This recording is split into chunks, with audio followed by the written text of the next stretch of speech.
France.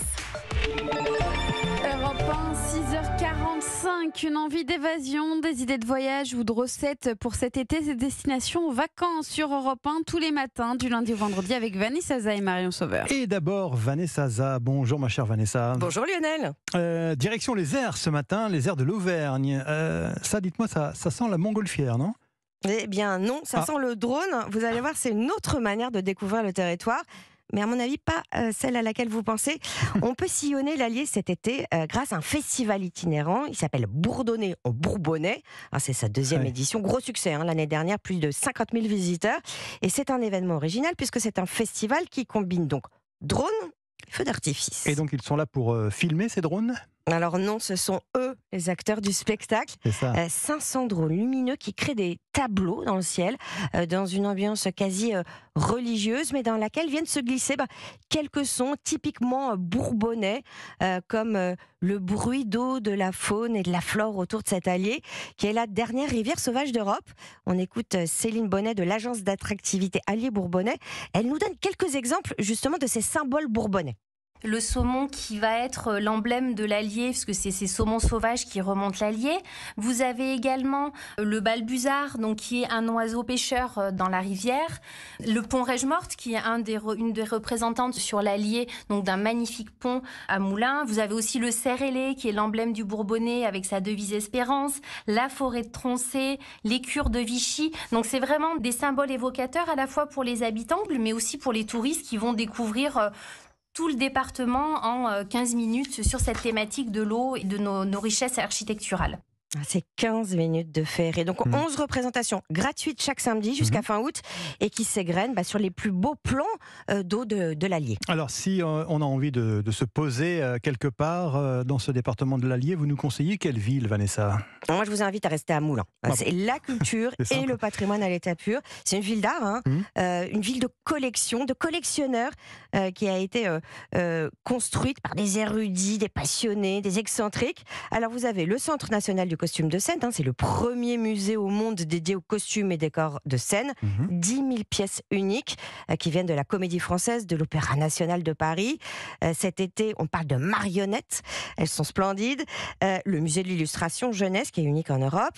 Et puis la maison Mantin. Alors Louis Mantin, c'était un riche bourgeois du 19e qui s'est fait construire une importante demeure hyper cosmopolite, et dans son testament, il a demandé à ce que sa maison soit ouverte au public 100 ans après sa mort, pour qu'un homme du XXe siècle découvre son univers. Donc c'est chose faite, et c'est très réussi, c'est un vrai cabinet de curiosité. Alors vous avez des serpents conservés dans du formol, des statues Bouddha, des animaux empaillés, des vitraux codés d'idéogrammes, voilà, un lieu unique, je pense que ça, vous l'avez bien compris. Je veux bien le croire, oui. Un dernier coup de cœur, Vanessa. Un dernier coup de cœur à une vingtaine de minutes, en effet, à Lurcy-Lévis, le Street Art City, un ancien centre de formation des PTT où des artistes du monde entier viennent graffer sur les, attention, écoutez bien, 22 000 mètres carrés de murs. Effectivement. Une adresse pour dormir, pour conclure ? Et bien justement, on reste au Street Art City, l'hôtel 128, puisque toutes les chambres sont décorées par un artiste. Ça doit être sympa. Merci Vanessa Zaza. Marion Sauveur, c'est à vous. Bonjour Marion. Bonjour Lionel. Alors cette semaine, on cuisine donc avec vous le poivron. C'est un fruit d'un point de vue botanique, mais on le cuisine comme un légume. C'est le frère du piment. Ils poussent tous les deux sur le même arbuste et ce sont leurs formes, leurs saveurs plus ou moins piquantes qui les différencient. Ils appartiennent à la famille des solanacées, comme la tomate. Et comme tous les mercredis, Marion, vous nous proposez une recette facile à faire avec les enfants, parce que c'est les vacances aussi. Comment est-ce qu'on cuisine le poivron aujourd'hui, Marion ? En croque-monsieur végétarien, c'est l'occasion gourmande de faire manger facilement des légumes aux enfants. On commence par réaliser une béchamel. Alors on fait fondre du beurre, on y ajoute de la farine avant de verser le lait petit à petit, sans s'arrêter de remuer avec un fouet. La béchamel va prendre de la texture et on ajoute un petit peu de noix de muscade râpée et on laisse de côté. On épépine les poivrons, on les découpe en petits dés avant de les faire revenir dans un petit peu d'huile avec du thym. Et quand le poivron est cuit, que les morceaux sont fondants, on beurre un côté des tranches de pain de mie. De l'autre, on dispose la mimolette râpée, par-dessus les poivrons, la béchamel et encore de la mimolette, il faut que ce soit gourmand, avant de refermer avec une autre tranche de pain de mie. Direction le four ou l'appareil à croque-monsieur en fonction. Et c'est cuit quand le pain est bien doré. Et on salive déjà. Et pour cuisiner en famille, Marion, chaque mercredi, vous sélectionnez justement un livre de cuisine pour les enfants. Et aujourd'hui, c'est Mange tes légumes aux éditions de La Martinière. Le titre dit tout. Objectif, faire manger des légumes aux enfants. Avec le poivron, par exemple, on peut réaliser un poivron de bistrot, des poivrons cuits au four, farcis d'une salade de hareng pomme à l'huile.